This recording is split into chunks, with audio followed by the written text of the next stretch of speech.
ಇವತ್ತು ಸಂವಿಧಾನ ಶಿಲ್ಪಿ ಡಾಕ್ಟರ್ ಬಾಬಾ ಸಾಹೇಬ್ ಅಂಬೇಡ್ಕರ್ ಅವರ 135ನೇ ಜನ್ಮ ದಿನದ ಹಾಗೂ ಜಯಂತಿಯ ಹಾರ್ದಿಕ ಶುಭಾಶಯಗಳು.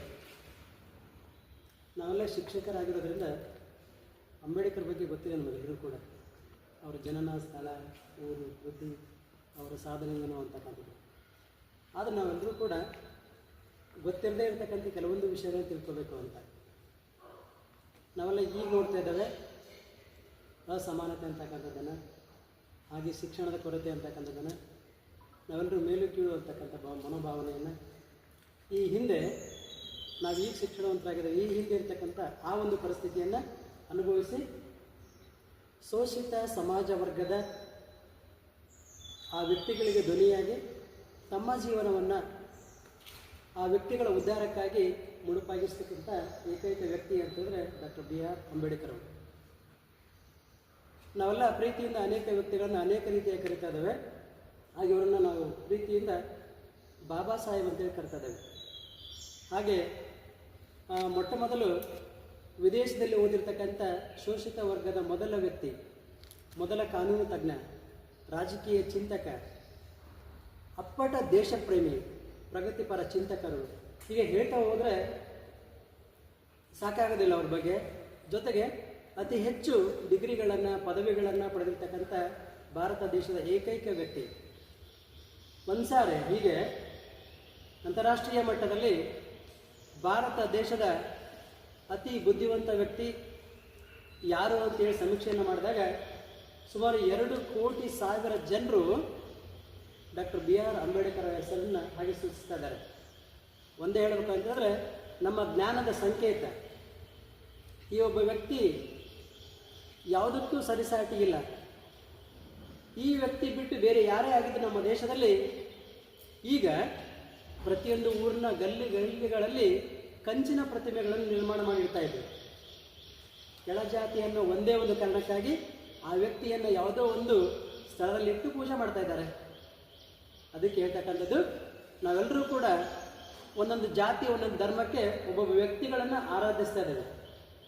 ನಾವೆಲ್ಲರೂ ಕೂಡ ಎಲ್ಲರೂ ಸೇರ್ಕೊಂಡು ಆರಾಧನೆ ಮಾಡ್ತಕ್ಕಂಥ ಏಕೈಕ ವ್ಯಕ್ತಿ ಯಾರಾದರೂ ಇದ್ದರೆ ಅದುವೇ ಡಾಕ್ಟರ್ ಬಾಬಾ ಸಾಹೇಬ್ ಅಂಬೇಡ್ಕರ್ ಅವರು. ಒಂದು ವೇಳೆ ಅವರು ನಮ್ಮ ದೇಶಕ್ಕಾಗಿ ಹೋರಾಟವನ್ನು ಮಾಡ್ತಿರ್ತಕ್ಕಂಥ ಅನೇಕ ಮಹಾನ್ ವ್ಯಕ್ತಿಗಳಿದ್ದಾರಲ್ಲ, ಅಲ್ಲಿ ನಾವು ಪೂಜೆ ಮಾಡ್ತಾ ಇದ್ದೇವೆ, ಅವ್ರನ್ನ ಗೌರವಿಸ್ತಾ ಇದ್ದೇವೆ. ಅದಕ್ಕಿಂತ ಹೆಚ್ಚಾಗಿ ಗೌರವಿಸಲೇಬೇಕಾಗಿರ್ತಕ್ಕಂಥ, ನಾವೆಂದೂ ಮರೆಯಲೇಬಾರದೇ ಇರತಕ್ಕಂಥ ಏಕೈಕ ವ್ಯಕ್ತಿ ಅಂದರೆ ಇವರೇ. ಸ್ವಾತಂತ್ರ್ಯವನ್ನು ಪಡ್ಕೊಂಡ್ವಿ ಅಂತಕ್ಕಂಥದ್ದು ಎಷ್ಟು ಮುಖ್ಯ ಅಲ್ಲ, ಬಂದ ಮೇಲೆ ನಾವೆಲ್ಲರೂ ಕೂಡ ಒಟ್ಟಾಗಿ ಹೇಗೆ ಬದುಕಬೇಕು ಸಮಾನವಾಗಿ ಅನ್ನೋದನ್ನು ತಿಳಿಸ್ಕೊಟ್ಟಿರ್ತಕ್ಕಂಥ ಏಕೈಕ ವ್ಯಕ್ತಿ. ಇವತ್ತು ಒಂದು ವೇಳೆ ಇವರು ಅಗಾಧ ಜ್ಞಾನವನ್ನು ಪಡ್ಕೊಂಡು ಸಂವಿಧಾನವನ್ನು ರಚನೆ ಮಾಡದೇ ಇದ್ದಿದ್ರೆ ನಾವೆಲ್ಲರೂ ಕೂಡ ನಾಗರಿಕರಾಗಿ ಈ ಪ್ರಜಾಪ್ರಭುತ್ವದಲ್ಲಿ ಬದುಕಲಿಕ್ಕೆ ಸಾಧ್ಯವೇ ಇದ್ದಿಲ್ಲ. ಅಂತ ಒಂದು ಸಂವಿಧಾನ ಕೊಟ್ಟಿರೋದ್ರಿಂದಲೇ ನಾವೆಲ್ಲರೂ ಕೂಡ ಸಮಾನವಾಗಿ ಶಿಕ್ಷಣವನ್ನು ಪಡ್ಕೊಂಡು ನಮ್ಮೆಲ್ಲ ಸೌಲಭ್ಯಗಳನ್ನು, ಹಕ್ಕುಗಳನ್ನು ಪಡ್ಕೊಂಡು ಇವತ್ತು ನಮ್ಮ ದೇಶದಲ್ಲಿ ನಾವೆಲ್ಲರೂ ಸುರಕ್ಷಿತವಾಗಿ ಬದುಕ್ತಾ ಇದ್ದೇವೆ. ಒಂದು ಕಾಲದಲ್ಲಿ ಹೆಣ್ಮಕ್ಳು ಮನೆಯಿಂದ ಆಚೆ ಬರದೇ ಇರತಕ್ಕಂಥ ಸಂದರ್ಭದಲ್ಲಿ, ಅವರು ಶಿಕ್ಷಣದಿಂದ ವಂಚಿತರಾಗಿ ಮನೆಯಲ್ಲೇ ಇರ್ತಕ್ಕಂಥ ಸಂದರ್ಭದಲ್ಲಿ, ಯಾವುದೇ ಸೌಲಭ್ಯಗಳು ಇರದೇ ಇರತಕ್ಕಂಥ ಸಂದರ್ಭದಲ್ಲಿ ಅವ್ರಿಗೂ ಕೂಡ ಒಂದು ಸ್ಥಾನಮಾನವನ್ನು ಕೊಟ್ಟು ಸಮಾನವಾಗಿರ್ತಕ್ಕಂಥ ಶಿಕ್ಷಣ ಹಾಗೆ ಉದ್ಯೋಗದ ಹಕ್ಕನ್ನು ಒದಗಿಸಿಕೊಟ್ಟಿರ್ತಕ್ಕಂಥ ಏಕೈಕ ವ್ಯಕ್ತಿ ಅಂತಂದರೆ ಡಾಕ್ಟರ್ BR ಅಂಬೇಡ್ಕರ್ ಅವರು. ಹಾಗಾಗಿ ನಾವ್ಯಾರೂ ಕೂಡ ಮರಲೇಬಾರ್ದು. ಈ ಎಲ್ಲ ಅನೇಕ ವಿಷಯಗಳನ್ನು ನಮ್ಮ ಮಕ್ಕಳಿಗೆ, ಮುಂದಿನ ಜನಾಂಗಕ್ಕೆ ತಿಳಿಸಬೇಕು.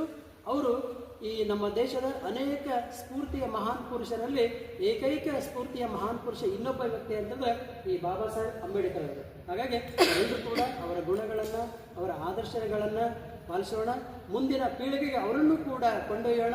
ಜೊತೆಗೆ ಇನ್ನೊಂದೇನಂತ ಹೇಳಿದ್ರೆ, ಕೆಲವೊಬ್ಬ ವ್ಯಕ್ತಿಗಳು ಇರ್ತಾರೆ ಸತ್ತಂತ ಇರ್ತಾರೆ, ಕೆಲವೊಬ್ಬ ವ್ಯಕ್ತಿಗಳು ಇರ್ತಾರೆ ಸತ್ತ ಮೇಲೆಯೂ ಕೂಡ ಬದುಕಿರ್ತಾರೆ.